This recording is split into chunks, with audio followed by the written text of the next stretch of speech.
kumikinang. Nicole Ayala and Diego Bandido.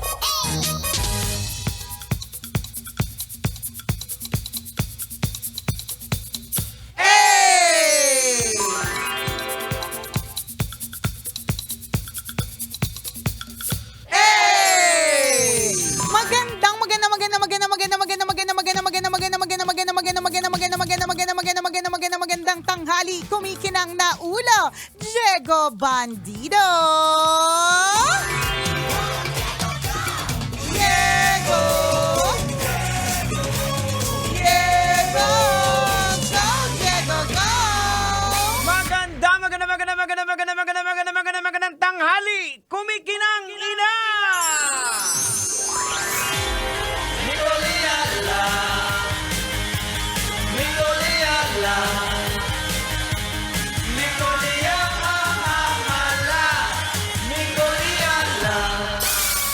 Shoutout sa lahat ng mga kabisyon natin! Hirap na po talaga sa sweldo. Kulang talaga. Kailangan po talagang maghanap ng iba't ibang source of income. Ayan. Yun naman yung gagawin. It's either maghahanap ka ng ibang source of income or talagang magbabawas ka ng mga hindi kailangan. Tama. Diba? Sinasabi po namin ito sa mga sarili namin. Correct. Ka-favorite topic po namin ito. Kasi relate kami. Hindi ko alam yung kuryente namin ngayon. Umabot ng 11,000. Totoo kami din. Tapos naiinis ako sa asawa ko kasi mainit yung ulo niya. Palibasa kasi hindi tayo yung nagbabudget. Totoo. Kaya sa totoo lang, wag po tayong naiirita kapag ka mainit ang ulo po ng taga-budget sa bahay. Kasi sa totoo lang, tumataas po yung mga bilihin, pero yung inaabot po natin sa kanila ay hindi naman din tumataas. Ayan. 'Di ba? Kulang din talaga. Ganon. Pero sabi nga, kapag ka maiksi ang kumot, matutong mamaluktot. Yan. Ayan. So may mga bagay na, ano ba yung mga bagay na pwede ninyong tipirin? Oo. Ano ba yung mga bagay na hindi nyo na dapat bilihin? Ganyan. For example, kung halimbawa wala pang pasukan, kasi iba-iba naman yung pasukan pa na Oo. kasi lahat nag-a-adjust pa no sa June. So meron pa rin July, merong August. Oo. So dun po sa mga uniform, kunyari same lang din naman ng ng school. 'Di ba? Kasya pa ba? Ayan, oo. Kasya pa ba? Kasi kung hindi naman, wala pang growth spurt at hindi naman din nagbago yung katawan from last year to this school year, hindi na kailangan bumili ng mga bagong set. oo. Kung may bibili ka, siguro isa lang, Oo. isang bagong set kasi medyo mahal din yan eh. O di naman kaya yung sapatos. Hindi naman po requirement na kailangan new school year, new shoes. Oh, totoo. Mabuti kung new grades ang ibibigay mo. Kaya kung puro palakol pa rin naman. Tama. Kung puro bagsak din naman, wag ka magmaasim ng new shoes, Oo, diba? ito na naman sa panahon namin. Ayan. Hanggat hindi nabubutas, hanggat hindi Correct. ngumanga ng sapatos Correct. mo. Pag ngumanga, dalhin mo sa sapatero. Totoo. Palitan mo ng swelas. Sa true. Lagi, alam mo, dati kami, parang kami ay suki ng Mr. Quickie. Yan, repair. Correct, alam namin yung iba't iba na ng uri ng swelas. Yung swelas na buo, o kaya yung swelas na sa may kalahati lang, o kaya yung sole lang, yung sa may takong lang. Alam namin yan kasi hanggat gumagana pa at kayang i-repair, gagawin. Ako kasi lumaki talaga ako doon dati kasi may tindahan sa bangketa yung nanay ko. So nung maliit pa ako, sa tabi nun may sapatero. Doon talaga na-amaze ako yung sa mga babae, Oo. yung lalagyan yung takong. Yung nakakalo- paghiwa ng goma. Correct. Diba? Tapos parang ang tulis-tulis nung panghiwa nila ng goma. Tapos parang very precise. Oo. Yung kuhang-kuha nila yung suka. Totoo. Kaya Ang galing. naaliw din ako. Kaya minsan, kapag hindi namin afford na pumunta dun sa mga Mr. Quickie, yung mga sapatero dun sa Oo. gilid, nakatulong ka din sa negosyo Yes. nila. Ang galing din talaga nila. Meron lang silang yung Parang paa ng parang paa, tas doon lang, bakal, correct. papasok yung sapatos Totoo. doon. Tapos magagawa na ng paraan. Oo. Minsan din nagtatahi talaga sila, di Kaya ba? bata pa ako, maliit pa lang ako, exposed na po ako sa rugby. Same. Appear. Kaya Kaya, alam na, nung lumaki, Oo. naging DJ ng Labrador. Nagsama-sama po yung mga bata pa lang, exposed na po sa rugby.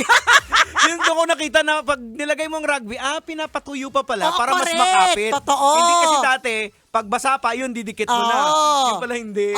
Alam natin yan, nung bata pa lang tayo, na ang rugby kailangan patuyin ng konti. Kasi Oo. nga, exposed tayo sa ganon. Oo. Kailangan muna silang patuyuin Oo. at a certain time Oo. bago siya pagdikitin. Ayan, oo. Alam natin yan. So, yan yung mga paraan. If Oo. meron pang pwedeng magamit, Ayan. gamitin. Correct. Kaya nga, di ba dati, nauso yung mga ito na naman po tayo. Pasensya na po sa pagko-compare, ha? Huwag na kayo magalit. Yan nga, Throwback Monday Oo, tayo correct. ngayon. Throwback Hindi, for... Ano ba sa Wednesday. throwback? Throwback Wednesday.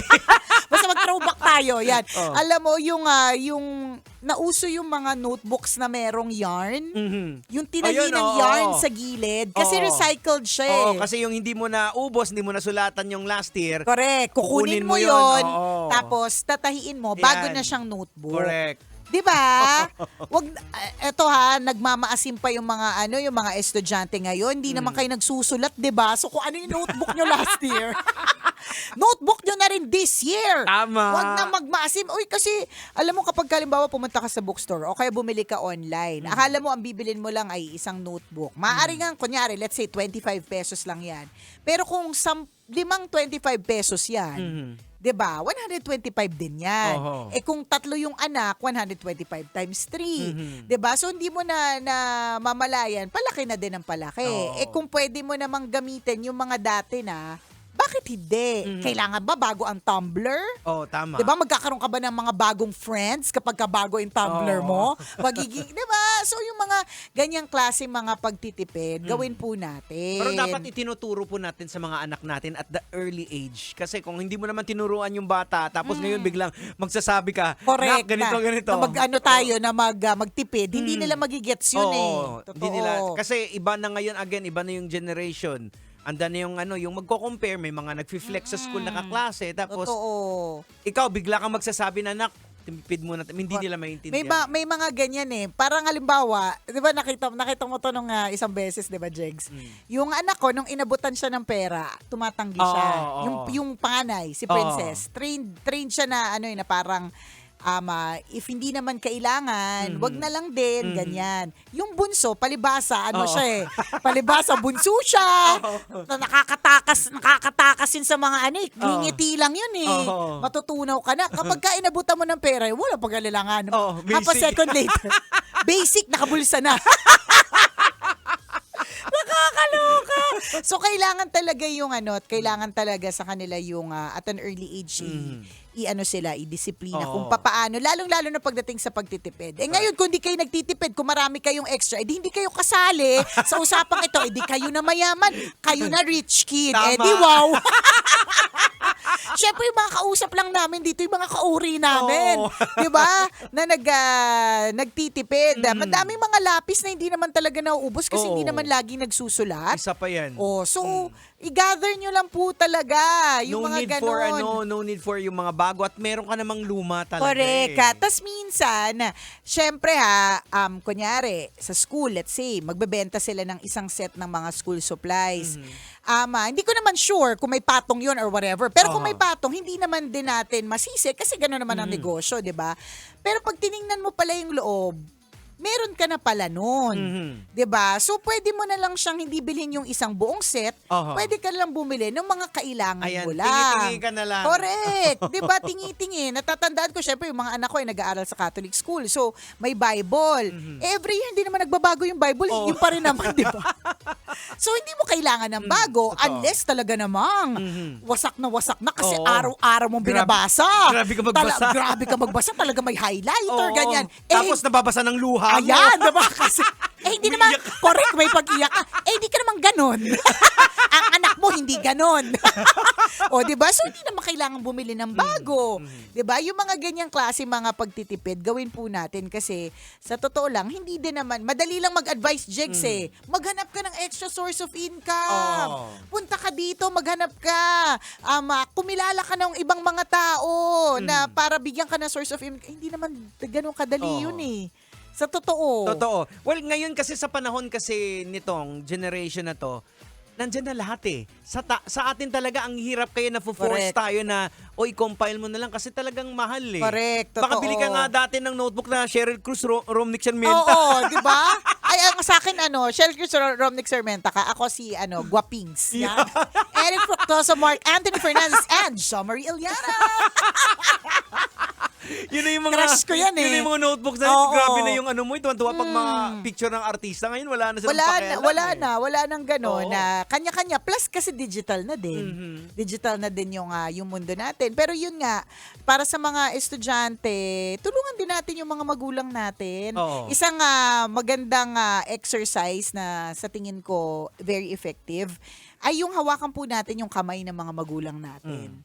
'Di ba? At makikita mo sa paghawak mo sa kamay ng mga magulang mo na hindi na pala sila bata.